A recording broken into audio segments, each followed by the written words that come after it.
Hello friends. आज का हमारा निबंध रहेगा आधुनिक भारत में नारी अथवा भारतीय समाज में नारी का स्थान। दोस्तों, ये जो निबंध है कक्षा 8 से लेकर के तो 12वीं तक की परीक्षाओं में पूछा जाता है। तो चलिए स्टार्ट करते हैं हमारे पहले पॉइंट से।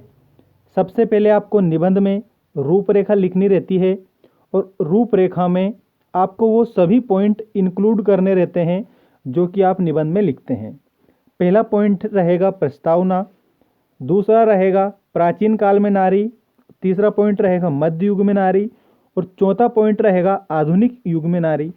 पांचवा पॉइंट रहेगा हमारा पाश्चात्य सभ्यता और छठा पॉइंट जो कि आखिरी पॉइंट रहेगा उपसंहार।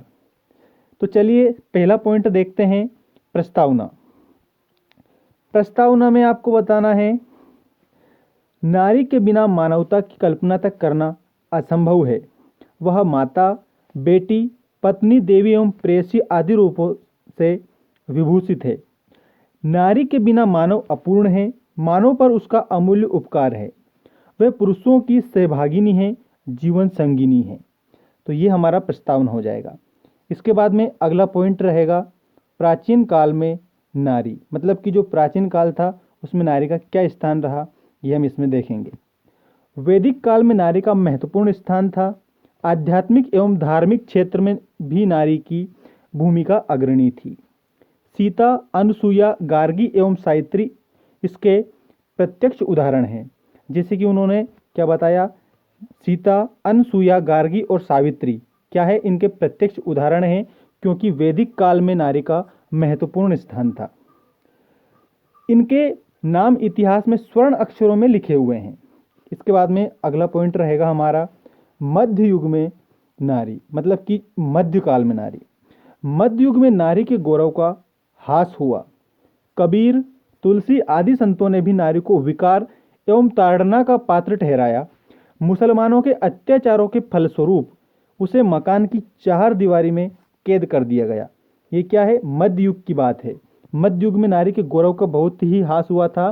कबीर, तुलसी आदि संतों ने भी नारी को विकार एवं ताड़ना का पात्र ठहराया।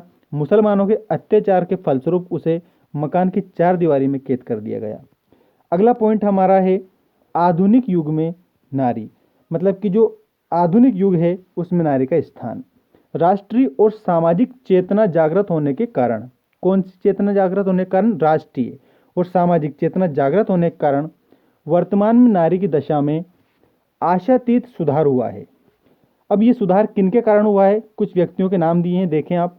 राजा राम मोहन राय एवं दयानंद ने भारतीय नारी को पुरुष के समकक्ष होने के अधिकार से संपन्न कराया।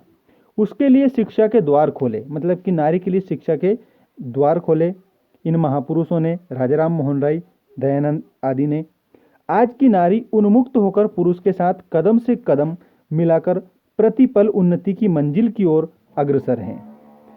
इंदिरा गांधी, कमला नेहरू, सरोजिनी नायडू, महादेवी वर्मा एवं कल्पना चावला इनके ज्वलंत उदाहरण हैं। इसके बाद में आता है पाश्चात्य सभ्यता। अब जो पाश्चात्य सभ्यता, मतलब कि जो विदेशी सभ्यता है, उसका प्रभाव पड़ा और इसके बाद क्या हुआ ये देखें आप। पाश्चात्य सभ्यता के फलस्वरूप आज भारतीय नारी अपने प्राचीन आदर्शों और मान्यताओं को तिलांजलि दे रही है, मतलब कि खत्म कर रही है। भोग विलास, मौज मस्ती एवं खाओ पियो मौज उड़ाओ के कुपथ का अनुगमन कर रही है। करुणा, ममता, कोमलता एवं स्नेह को त्याग कर अपनी छवि को धूमिल कर रही है। आर्थिक दृष्टि से स्वतंत्र होने की वजह से नारी आज विलासिता की ओर उन्मुख है।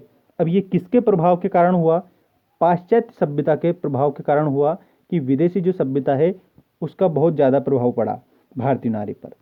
इसके बाद में लास्ट वाला जो पॉइंट है ये है हमारा उपसंहार। उपसंहार में देखें आप, अतः आज इस बात की परम आवश्यकता है कि भारतीय नारी को वर्तमान परिप्रेक्ष्य में पाश्चात्य सभ्यता का अंधानुकरण न करके प्राचीन उत्तम आदर्शों एवं मान्यताओं को स्वीकार करना चाहिए।